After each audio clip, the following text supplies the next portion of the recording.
Hello friends, வணக்கம். Welcome back to happy home makers channel. எல்லாரும் நல்லா இருக்கீங்களா? இன்னைக்கு நம்ம சிம்பிளான ஆரஞ்சு எசென்ஷியல் ஆயில் வீட்டிலே எப்படி செய்யறதுன்னு பார்ப்போமா. யூஸ்வலி இதை கடைகளில் வாங்கினோம் இல்லை ஆன்லைனில் வாங்கினோம் அப்படின்னா ஒரு 10 ml இல்லை 12 ml வந்து கிட்டத்தட்ட 500-600 ருபீஸ் இருக்கும். கொஞ்சம் சீப்பாக வாங்குறதுனா கூட மினிமம் 500 ருபீஸ்க்கு குறைஞ்சு நமக்கு இது கிடைக்கிறது கொஞ்சம் கஷ்டம். இது வந்து வீட்லேயே சிம்பிளாக செலவே இல்லாமல் பண்ண முடியும். வாங்க இதை இப்போ எப்படி செய்யறதுன்னு பார்ப்போம். வீட்டை நல்ல வாசனையாக வச்சுக்கிறதுக்கும் ஸ்ட்ரெஸ் ரிலீவ் பண்ணுறதுக்கும் நம்ம ஸ்கின் வந்து நல்ல ஃபேர் ஆகிறதுக்கும் நல்ல கிளியர் ஆகிறதுக்கும் இந்த எண்ணெய் ரொம்ப ஹெல்ப் பண்ணும். எந்த ஆரஞ்சோட தோல் வேணாலும் நீங்கள் இதுக்கு யூஸ் பண்ணிக்கலாம். அந்த தோலை எடுக்கிறப்பவே நல்ல அந்த ஆரஞ்சு ஸ்மெல் வருதான்னு பார்த்துக்கோங்க. அந்த மாதிரி நல்ல பழுத்த ஆரஞ்சு தோலாக எடுத்துக்கோங்க. இந்த மேலே இருக்கிற அந்த மெல்லிசு தோல் மட்டும்தான் எடுக்க போகிறோம். அந்த உள்ளே இருக்கிற அந்த வெள்ளை கலர் நம்ம எடுக்க போகிறதில்ல. அந்த மேலே இருக்கிற தோலில் தான் அந்த ஆரஞ்சு ஆயில் நிறைய இருக்கும். ஸோ இந்த மாதிரி ஒரு கிரேட்டர் எடுத்துக்கோங்க. கிரேட்டரோ இல்லை கத்தியோ ஏதோ எடுத்துக்கிட்டு லேசாக அந்த மேல் பாகத்தை மட்டும் இந்த மாதிரி கீறி எடுத்துக்கோங்க, இல்லை கிரேட் பண்ணி எடுத்துக்கோங்க.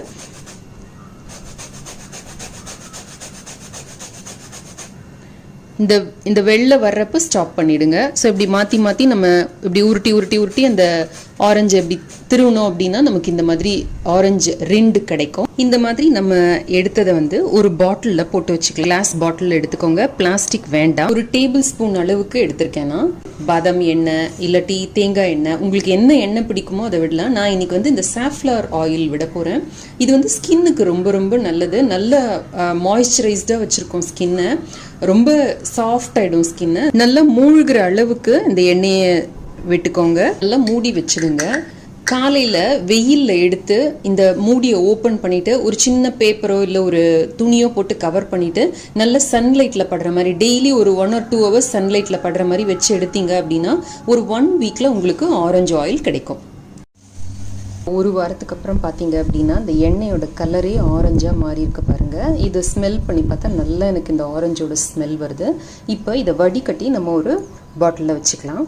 இந்த ஆரஞ்சு ஆயில் வந்து லைட்டோட ரியாக்ட் பண்ணி ஆக்சிடைஸ் ஆகும் அப்படிங்கிறதுனால இந்த மாதிரி ஒரு டார்க் கலர் பாட்டிலில் தான் நம்ம ஸ்டோர் பண்ணி வைக்கணும். நல்லா டைட்டாக மூடி ஒரு கூல் அண்ட் ட்ரை பிளேஸில் வச்சுடுங்க. ஃப்ரிட்ஜுள்ள வச்சிங்கன்னா ரொம்ப நாள் வரும். இல்லாட்டி அலமாரியில் நல்லா உள் பக்கமாக வச்சுடுங்க. இது மேலே வெளிச்சம் டைரெக்டாக படக்கூடாது. வெளியில் வச்சுருந்தோம்னா ஒரு 3 மாதத்துலேருந்து 4 மாதம் வரைக்கும் இது நல்லாயிருக்கும். ஃப்ரிட்ஜில் வச்சுருந்தீங்க அப்படின்னா ரொம்ப நாள் வரைக்குமே இது ரொம்ப நல்லாயிருக்கும்.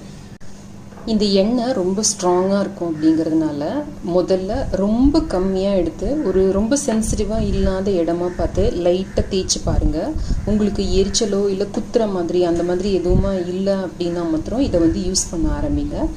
சில பேருக்கு வந்து ஆரஞ்சு வந்து ரொம்ப ஸ்ட்ராங்காக இருக்கும். அந்த மாதிரி இருக்கிறவங்க நல்லா இதோட வந்து தேங்காய் எண்ணெயோ இல்லை பாதாம் எண்ணெய் அந்த மாதிரி ஏதாவது ஒரு எண்ணெய் சேர்த்து அந்த கான்சன்ட்ரேஷனை வந்து நீங்கள் அட்ஜஸ்ட் பண்ணிக்கோங்க. உங்கள் ஸ்கின் எந்த அளவுக்கு அதை வந்து ஏற்றுக்குதோ அந்த அளவுக்கு நீங்கள் அதை அட்ஜஸ்ட் பண்ணிக்கோங்க. இதை இப்படியே டைரெக்டாக யூஸ் பண்ணாதீங்க. பண்ணிங்கன்னா ரொம்ப ஸ்ட்ராங்காக இருக்கும். டைல்யூட் பண்ணி யூஸ் பண்ணுங்கள். இப்போ இதை ஃபேஸ்க்கு யூஸ் பண்ணுறதுக்கு முன்னாடி கண்டிப்பாக வேறு எங்கேயாவது கையிலையோ இல்லை கால்லையோ போட்டு பாருங்கள். ஃபேஸ்க்கு யூஸ் பண்ணுறப்ப கூட கொஞ்சமாக எடுத்து ஒரே ஒரு இடத்துல போட்டு பார்த்துட்டு உங்களுக்கு எந்த ரியாக்ஷனும் இல்லைன்னா மட்டும் ஹோல் ஃபேஸ்க்கும் யூஸ் பண்ணுங்கள். இப்போ புண்ணு மாதிரி இருக்குது, கீரல் மாதிரி இருக்குது, இல்லை பரு வெடிச்சிருக்கு அந்த மாதிரி இருந்ததுன்னா அந்த இடத்துல போடாதீங்க. அப்போ வந்து யூஸே பண்ணாதீங்க. கண் ஓரங்கள், மூக்கோட உள்பக்கம் அந்த மாதிரி சென்சிட்டிவ் ஏரியாஸில் இதை போடாதீங்க. போட்டிங்க அப்படின்னா எரிச்சல் வரதுக்கான வாய்ப்பு இருக்குது. ஒரு அகல் விளக்கில் எந்த எண்ணெய் வேணுமோ அதை ஆட் பண்ணிக்கிட்டு அதோட 1 or 2 drops இந்த ஆரஞ்சு ஆயில் ஆட் பண்ணிக்கோங்க. ஆட் பண்ணிவிட்டு விளக்கு ஏற்றி வச்சிங்க அப்படின்னா ரூம் ஃபுல்லும் நல்ல ஆரஞ்சு வாசனையாக இருக்கும். ரொம்ப டென்ஷனாக இருக்கிறவங்க மைண்ட் ரிலாக்ஸ் ஆகிறதுக்கு, காம் ஆகிறதுக்கு இது ரொம்ப ஹெல்ப் பண்ணும். இந்த மாதிரி டிஃப்யூசரில் கூட நீங்கள் இதை யூஸ் பண்ணலாம். கீழே இந்த மாதிரி மெழுகுவர்த்தி ஏற்றி வச்சுக்கோங்க. மேலே கொஞ்சமாக தண்ணி விட்டுட்டு அதில் 1 or 2 drops இந்த எண்ணெய் விட்டு வச்சிட்டிங்க அப்படின்னா ரூம் ஃபுல்லும் நல்ல ஆரஞ்சு வாசனையாக நல்ல ரிஃப்ரெஷிங்காக இருக்கும்.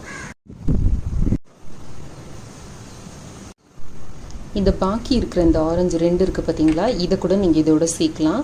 இல்லை உங்ககிட்ட ஃப்ரெஷ் ஆரஞ்சு இருந்ததுன்னா அதோட தோல் கூட நீங்கள் இதில் சேர்த்து விட்டீங்க அப்படின்னா ரூம் வந்து நல்லா ஒரு ஸ்மெல் வரும்.